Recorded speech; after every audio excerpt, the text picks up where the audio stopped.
নবম দশম শ্রেণীর কেমিস্ট্রি ক্লাসে আপনাদের স্বাগতম। আমি আছি আপনাদের সাথে শিহাব। আমি আজকে আপনাদের পড়াবো হচ্ছে নবম দশম শ্রেণীর রসায়নের দ্বিতীয় চ্যাপ্টার, যার নাম হচ্ছে পদার্থের অবস্থা। এখান থেকে এই চ্যাপ্টার থেকে আমরা যে যে টপিকগুলো শিখতে পারি সেগুলো হচ্ছে কণার গতিতত্ত্ব, ব্যাপন, আণবিক ভর, নিঃসরণ, গলন ও স্ফুটন, পাতন ও ঊর্ধ্বপাতন, তারপর হচ্ছে NH4Cl ও সোডিয়াম ক্লোরাইড আলাদাকরণ, অথবা যে কোনো ঊর্ধ্বপাতিত পদার্থ এবং একটি নরমাল পদার্থ কিভাবে আমরা আলাদা করতে পারি সেগুলো। আচ্ছা, কণার গতিতত্ত্ব কি জিনিস?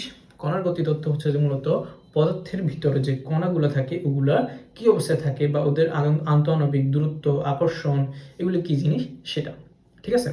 আচ্ছা, এখন আমাদের প্রথমে জানতে হবে পদার্থ কি জিনিস। পদার্থ হচ্ছে যে আমরা আমাদের চারপাশে যা কিছু দেখি সব কিছুই কি এক একটি পদার্থ। পদার্থ তিনটা অবস্থায় থাকতে পারে, সেটা হচ্ছে কঠিন, তরল আর একটা বায়বীয়। কঠিন অবস্থা কি জিনিস? কঠিন অবস্থায় পদার্থের ধরো একটা পদার্থের একটা কঠিন অবস্থা দেখাই, সেটার মধ্যে কি থাকবে? আমরা জানি প্রত্যেকটি পদার্থই কণা দিয়ে গঠিত। প্রত্যেকটি পদার্থই ক্ষুদ্র ক্ষুদ্র কণা দিয়ে গঠিত। এখন কঠিন পদার্থের মধ্যে কি হয়? কঠিন পদার্থের মধ্যে কণাগুলো খুবই কাছাকাছি থাকে, যার ফলে তাদের আন্তঃআণবিক দূরত্বটা খুবই কম থাকে এবং তাদের কণাগুলোর মধ্যে আন্তঃআণবিক আকর্ষণ বলটা খুব বেশি থাকে। আন্তঃআণবিক আকর্ষণ আর আন্তঃআণবিক দূরত্ব কি জিনিস? আন্তঃআণবিক দূরত্ব হচ্ছে যে এই যে একটি কণার সাথে আরেকটি কণার যে দূরত্ব, সেটা হচ্ছে আন্তঃআণবিক দূরত্ব। আর আন্তঃআণবিক আকর্ষণ কি? একটি কণা অপর একটি কণাকে কিভাবে আকর্ষণ করতেছে সেটাই হচ্ছে কি তার আন্তঃআণবিক আকর্ষণ। কঠিন পদার্থের মধ্যে দূরত্ব কম থাকে এবং আকর্ষণ বেশি থাকে, ফলে তাদের যে আকারটা থাকে ওটা হচ্ছে ফিক্সড। বল প্রয়োগ ছাড়া এটার কোনো আকার পরিবর্তন করা যাবে না। যেমন ধরো এই ডাস্টারটা একটি কঠিন পদার্থ এবং এর কণাগুলো খুবই কাছাকাছি আছে এবং এদের আন্তঃআণবিক আকর্ষণ বলটা খুব বেশি, ফলে কি এটার আকারটা ফিক্স এবং এটাকে আমি বল প্রয়োগ ছাড়া চেঞ্জ করতে পারবো না। আচ্ছা, কঠিন পদার্থ গেল। এবার তরলের কথা আমরা চিন্তা করি। তরল পদার্থের মধ্যে কি হয়? কণাসমূহের দূরত্ব একটু বেশি থাকে এবং আকর্ষণ বলটা একটু কম থাকে। দূরত্ব যত বেশি, আকর্ষণ বল তত কম। আকর্ষণ বল যত বেশি, দূরত্ব তত কম। আশা করি বুঝাতে পারছি। এখন দেখো, তরল পদার্থের ক্ষেত্রে দূরত্বটা একটু বেশি থাকে, ফলে তাদের যে আকারটা সেটা ফিক্স থাকে না। তোমরা যেই পাত্রে রাখবা সেই পাত্রের আকার ধারণ করবে এই তরল পদার্থগুলো। আশা করি তোমাদেরকে বুঝাতে পারছি। এখন আসো আমরা গ্যাসীয় অবস্থাটা একটু দেখি। গ্যাসীয় অবস্থার নির্দিষ্ট কোনো আকার নেই, তাদের কণাসমূহের মধ্যে দূরত্ব অনেক বেশি থাকে এবং তাদের আকর্ষণ বল খুবই কম থাকে। আকর্ষণ বল প্রায় জিরোর কাছাকাছি, যার ফলে কি তাদের নির্দিষ্ট কোনো আকার ফিক্স থাকে না। আচ্ছা, এরপর আসো আমরা গণার গতিতত্ত্ব তো পড়াই ফেলছি। এবার আসো ব্যাপন। ব্যাপন কি জিনিস? ব্যাপন অর্থ হচ্ছে যে ছড়িয়ে পড়া। কোনো জিনিস, কোনো গ্রান অথবা কোনো কিছু যদি বেশি ঘনত্ব স্থান থেকে কম ঘনত্বের স্থানে ছড়িয়ে পড়া, এটি হচ্ছে ব্যাপন। উদাহরণস্বরূপ তুমি ধরতে পারো, তুমি বাসায় একটি কাঁঠাল আনলে এবং সেটা যে কোনো একটা রুমের এক পাশে রেখে দিলে, কিছুক্ষণ পর দেখবে যে তোমার পুরো ঘর সেই কাঁঠালের গন্ধে ভরপুর হয়ে গেছে। কেন এমনটা হয়েছে? কারণ কাঁঠালের ভিতরে গ্রানটা খুবই কি ঘনমাত্রায় ছিল, ঠিক আছে, তার ঘনত্ব তো সেখানে বেশি ছিল এবং রুমের মধ্যে সেই ঘনত্বটা কম ছিল, যার ফলে কি হয়েছে, এই যে বেশি ঘনত্ব স্থান থেকে গ্রানটা কম ঘনত্ব স্থানের দিকে ছড়িয়ে পড়ছে, এটাই হচ্ছে কি ব্যাপন। এখন আণবিক ভর কেন আনছি আমি এই চ্যাপ্টারের মধ্যে? আণবিক ব্যাপন হারটা বুঝতে হবে তোমাকে, ঠিক আছে? এক একটা মৌলের বা যৌগের ব্যাপন হার আলাদা আলাদা আলাদা হয়। এই জন্য ব্যাপন হার যে নির্ণয় করতে হলে তোমাকে আণবিক ভরটা লাগবে। যেমন ধরো, আমি দুইটা পদার্থ বা যৌগের কথা যদি চিন্তা করি, একটা হচ্ছে CH4 আর একটা হচ্ছে ধরো NH4। এখন আমি কিভাবে বুঝবো যে কোনটা আগে ছড়াবে বা কোনটার ব্যাপন হার বেশি? ঠিক আছে, তাহলে সেটা বুঝতে হলে তোমাকে তাদের আণবিক ভরটা বের করতে হবে। এখন আণবিক ভর কিভাবে বের করব? আমি প্রথমে CH4 এর আণবিক ভরটা বের করে তোমাদেরকে দেখাচ্ছি। কার্বনের ভর হচ্ছে 12। আচ্ছা, এই ভরগুলো তুমি কোথায় পাবা? এই ভরগুলো তোমার পরবর্তী চ্যাপ্টার যে পর্যায় সারণী আছে ওখান থেকে তুমি এই ভরগুলো পাবা। আমরা ধাপে ধাপে ওই চ্যাপ্টারগুলো পড়াবো, তাহলে তোমরা আণবিক ভরের যে কনসেপ্টটা ওটা একটু ক্লিয়ার হয়ে যাবে। কার্বনের ভর হচ্ছে 12, হাইড্রোজেনের ভর হচ্ছে 1, তারপর হাইড্রোজেন এখানে আছে 4টা, এর জন্য গুণ 4। তাহলে আমি যদি টোটাল হিসাব করি, তাহলে 12 প্লাস 1 ইন্টু 4 সমান কত? 12 প্লাস 4 সমান কত? 16। তাহলে CH4 এর আণবিক ভর হচ্ছে 16। এখন আসো আমরা NH4 এর হিসাব করি। NH4 এর নাইট্রোজেনের ভর হচ্ছে 7 প্লাস হাইড্রোজেনের ভর 1, হাইড্রোজেন আছে 4টা, এই জন্য 4 দিয়ে গুণ, যতগুলো থাকবে তত দিয়ে গুণ। তারপর 7 প্লাস 4, সরি নাইট্রোজেনের ভর 7 না, নাইট্রোজেনের ভর হচ্ছে 14 প্লাস 4 ইন্টু 1 মানে কত, 18। তাহলে দেখো CH4 এর আণবিক ভর হচ্ছে 16 এবং NH4 এর আণবিক ভর হচ্ছে 18। যেহেতু এটার আণবিক ভরটা কম, তাহলে CH4 ব্যাপন হার বেশি, এবং NH4 এর যেহেতু আণবিক ভরটা বেশি, তাহলে তার ব্যাপন হার কম। ভর কম তাহলে ব্যাপন হার বেশি, এবং ভর বেশি ব্যাপন হার কম। আশা করি আমি তোমাদেরকে এগুলো বোঝাতে পেরেছি। এরপর আসো নিঃসরণ জিনিসটা আমরা একটু বুঝবো।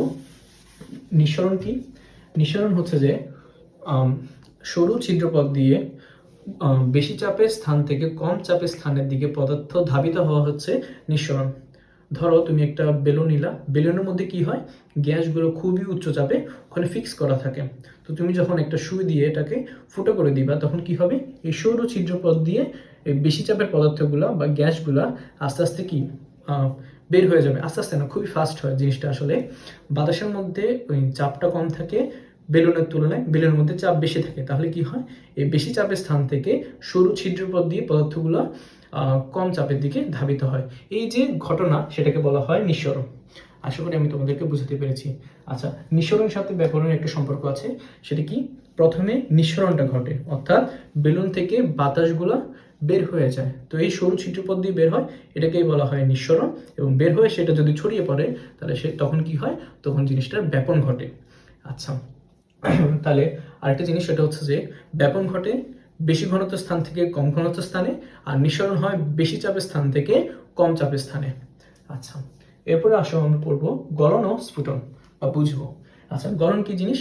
গলন হচ্ছে যে তাপমাত্রায়, ধরো এই ডাস্টারটা আমি যদি তাপ দিই, সেটা যে তাপমাত্রায় সেটা তরলে পরিণত হবে, সেটাকে বলা হয় তার গলনাঙ্ক। এবং সেটা যে কঠিন থেকে তরলে পরিণত হয়েছে, সেটাকে বলা হয় তার গলন। ঠিক আছে, যে তাপমাত্রায় জিনিসটা গলতে শুরু করবে, সেটাকে বলা হবে তার গলনাঙ্ক। ঠিক আছে, আর যে অবস্থাটা পরিণত হবে, সেটা হচ্ছে তার গলন। আর ধরো যে কোনো লিকুইডকে বা তরল পদার্থকে আমি যদি তাপ দিই, সেটা কিসে পরিণত হবে, বাষ্পে পরিণত হয়। তাহলে এই যে তরল থেকে বাষ্পে পরিণত হওয়া, সেটা হচ্ছে যে স্ফুটন। আচ্ছা, যে তাপমাত্রায় তরল পদার্থ বাষ্পে পরিণত হতে শুরু করবে, সেটাকে বলা হয় তার স্ফুটনাঙ্ক। তো আশা করি আমি তোমাদেরকে গলন এবং স্ফুটন দুটোই বুঝাতে পেরেছি। এরপর আসো পাতন কি জিনিস। আচ্ছা, পাতন বুঝতে হলে তোমাকে বুঝতে হবে প্রথমে বাষ্পীভবন কি জিনিস এবং ঘনীভবন কি জিনিস। তরল পদার্থকে তাপ দিলে সেটা বাষ্পে পরিণত হয়, তাহলে এটাকে বলা হয় বাষ্পীভবন। এবং বাষ্পকে তুমি যদি শীতলীকরণ করো বা ঠান্ডা করো, তাহলে সেটা আবার তরলে পরিণত হবে, সেটাকে বলা হয় ঘনীভবন। তাহলে তরল থেকে বাষ্পে নেওয়ার প্রক্রিয়াকে বলা হয় বাষ্পীভবন, এবং বাষ্প থেকে তরলে পরিণত করার প্রক্রিয়াকে বলা হয় ঘনীভবন। আচ্ছা, পাতনের মধ্যে বাষ্পীভবন এবং ঘনীভবন একসাথে হয়। ঠিক আছে, তাহলে পাতন হচ্ছে যে বাষ্পীভবন প্লাস ঘনীভবন। তো আশা করি তোমাকে পাতনটাও বোঝাতে পেরেছি। এরপর আসো ঊর্ধ্বপাতন। ঊর্ধ্বপাতন কি জিনিস? আমরা নর্মালি জানি কঠিন পদার্থকে তাপ দিলে সেটা তরলে পরিণত হবে, এবং আমি যদি আরো তাপ দিতে থাকি, তাহলে তরল পদার্থটা গ্যাসে পরিণত হবে। তো ঊর্ধ্বপাতনে কি ঘটে? ঊর্ধ্বপাতনে কঠিন পদার্থকে তাপ দিলে সেটা তরলে পরিণত না হয়ে কঠিন থেকে ডিরেক্ট সেটা গ্যাসে পরিণত হয়। এই ধরনের পদার্থকে বলা হয় ঊর্ধ্বপাতিত পদার্থ, এবং এই প্রক্রিয়াটাকে বলা হয় ঊর্ধ্বপাতন। ঠিক আছে, আমি উদাহরণস্বরূপ ঊর্ধ্বপাতন ঘটে এমন একটা পদার্থ যদি নাম বলি, সেটা হচ্ছে যে তোমরা অনেকেই চিনবা, আলমারি বা শোকেজের মধ্যে তোমাদের ইউজ করো অনেকে হয়তো, সেটাকে বলা হয় কাপুর। ঠিক আছে, ওই জিনিসটাকে তুমি যদি তাপ দাও, সেটা তরলে পরিণত না হয়ে কঠিন থেকে সেটা ডিরেক্ট গ্যাসে পরিণত হবে। তো এটাই হচ্ছে ঊর্ধ্বপাতন। এরপরে আসো, ধরো তোমাকে একটা ঊর্ধ্বপাতিত পদার্থ এবং একটি নরমাল পদার্থ দিল, দিয়ে বলছে যে এই দুইটি পদার্থ একটি পাত্রের মধ্যে মিশ্রিত অবস্থায় থাকলে তুমি এগুলোকে কিভাবে আলাদা করবা। তো আলাদা করার জন্য তোমাকে প্রথমে আইডেন্টিফাই করতে হবে কোনটা ঊর্ধ্বপাতিত পদার্থ আর কোনটা নরমাল পদার্থ। তোমাদের বইয়ের মধ্যে অনেকগুলো ঊর্ধ্বপাতিত পদার্থের নাম দেওয়া আছে, তো যেগুলোর মধ্যে ওই পদার্থগুলো উপস্থিত থাকবে, মনে করবো ওটা হচ্ছে ঊর্ধ্বপাতিত পদার্থ। আর যেগুলোর মধ্যে এগুলো নেই, তাহলে মনে করবো সেটা নরমাল পদার্থ। তো তখন ধরো একটা পাত্রের মধ্যে এই দুইটা মিশ্রণ অবস্থায় আছে, তো তুমি যখন তাপ দিবা, তাপ দিলে কি হবে, সোডিয়াম ক্লোরাইড সেটা কঠিন অবস্থা থেকে তরলে পরিণত হয়ে পাত্রের নিচে জমা হবে। এবং NH4Cl যেহেতু উত্তোপাদিত পদার্থ, সেটা কঠিন থেকে তরলে পরিণত না হয়ে সেটা গ্যাসে পরিণত হবে। তাহলে দেখো উপরে যদি তুমি ঢাকনা দাও তাহলে এই জায়গায় NH4Cl জমা হবে, আর পাত্রের তলানিতে বা নিচে সোডিয়াম ক্লোরাইডটা জমা হবে। তাহলে তুমি এইভাবে করে দুইটা পদার্থকে আলাদা করতে পারবা। তো এই ছিল তোমাদের সাথে আজকে আমার ক্লাস। আমি শিয়াব ছিলাম তোমাদের সাথে। আসসালামু আলাইকুম।